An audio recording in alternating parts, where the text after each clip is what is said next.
ए इंसान, तू अपने परवरदिगार की तरफ पहुंचने तक खूब तकलीफ उठाता है, फिर तू उससे जा मिलेगा।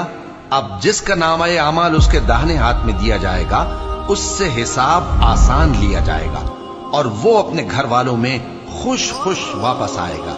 और जिसका नामा अमाल उसकी पीठ के पीछे से दिया जाएगा तो वो मौत को पुकारेगा और दोज़ख में दाखिल होगा। वो अपने अहलो अयाल ही में मगन रहता था। वो तो ख्याल करता था कि अल्लाह की तरफ लौट कर न जाएगा। क्यों नहीं, उसका परवरदिगार तो उसको देख रहा था।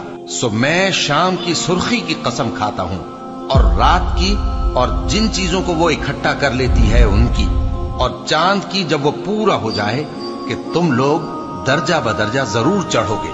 तो इन लोगों को क्या हुआ है कि ईमान नहीं लाते, और जब इनके सामने कुरान पढ़ा जाता है तो सजदा नहीं करते, बल्कि काफिर झुटलाए जाते हैं।